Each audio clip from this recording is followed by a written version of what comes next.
I'm Zach, and I work together with Connor, or I'm continuing to work together with Connor on min cycle canceling algorithm as a topic for our final project.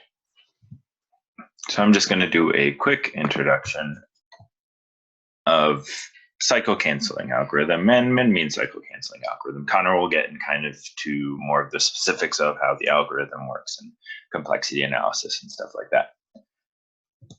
So how a cycle canceling algorithm works is we take a network that has a feasible solution, like the one I have on the left side of the screen, and we search the network to see if there is a negative cycle, because if there is, that means that we have a better solution.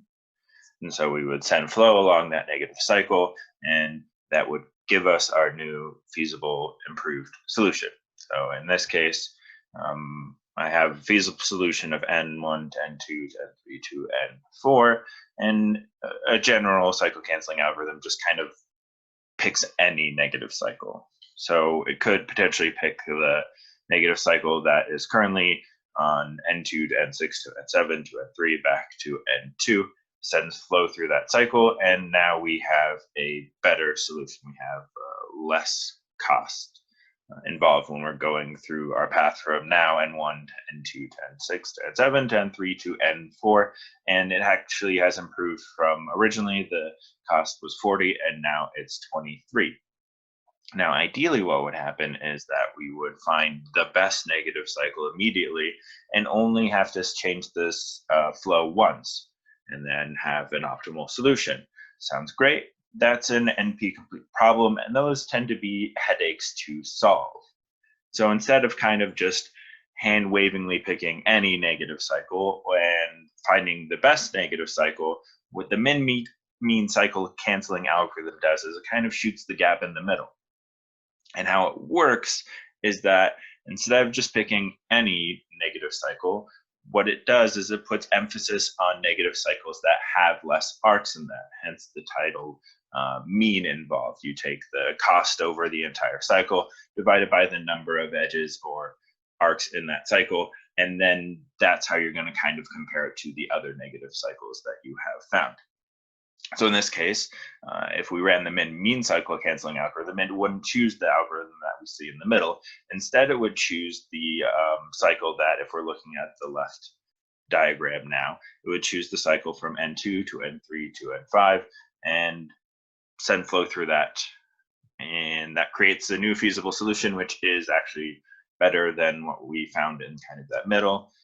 It goes from n1 to n2 to n5 to n3 to n4, and instead of having a cost of 22 or 23, we now have a cost of 22, which is kind of the goal.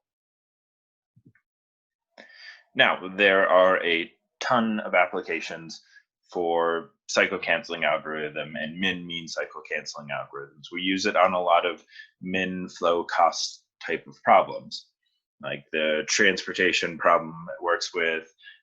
It works well with the matching problem. You might have to kind of alter your network a little bit, add a sink or a source node, but you could find negative cycles there and improve your solution.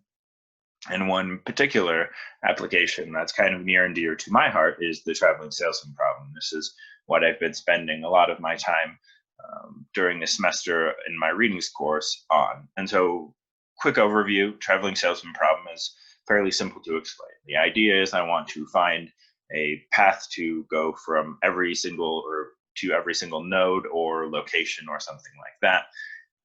And I want to do it in the cheapest way possible. So it's a min cost flow type of problems.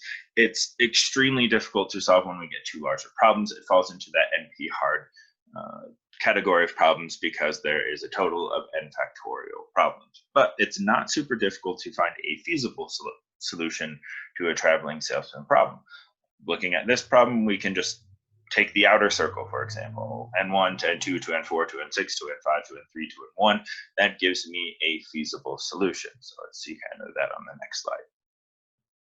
And now what I could use my mean cycle canceling algorithm or general cycle canceling algorithm is I could search my network, my complete network that we saw on the last slide. I could look for a negative cycle. And if I find a negative cycle, I would send flow through that graph. So hypothetically, let's say there was a negative cycle here. This is a negative cycle that potentially could have a lower cost. If I sent flow through that negative cycle, well, now I have, it looks a little bit weirder, but now I would have, it's still a feasible solution here, and it is an improved solution. And that's the idea of min-mean cycle canceling algorithm and general cycle canceling algorithm, is that we are trying to get a better solution. And if we iterate long enough, we actually will get to an optimal solution. Great. So going off of what Zach was talking about, I'm specifically going to talk about the minimum mean cycle canceling algorithm for the min cost max flow problem. Right. So what this is we have a network, we have nodes with a bunch of supplies and demands on them, and then we have costs and upper bounds associated with all of our edges, and we're just trying to satisfy all of these supplies and these demands while minimizing the amount of cost in our flow.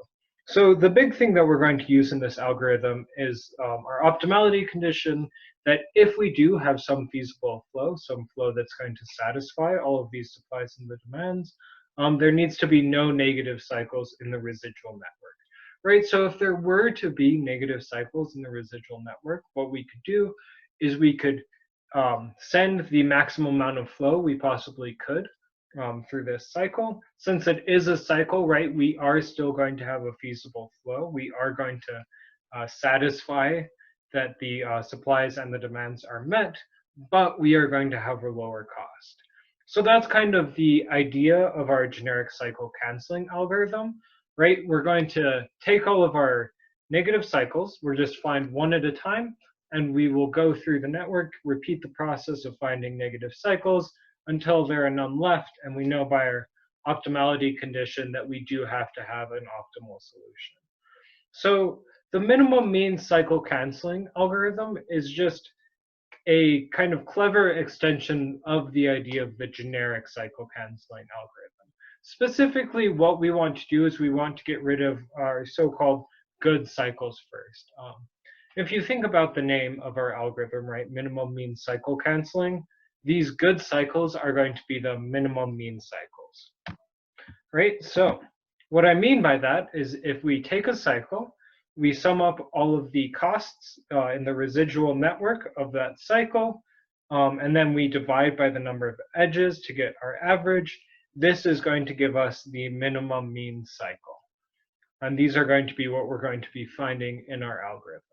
So as Zach mentioned in the beginning of the presentation, this is not actually the best possible cycle, right? One thing to consider even is that we don't even take into account upper bounds on any of the edges, right? So we could have this cycle with huge negative costs on all of the edges, but if we have even one of the edges with a very small upper bound on it, we just couldn't possibly send that much flow through the cycle.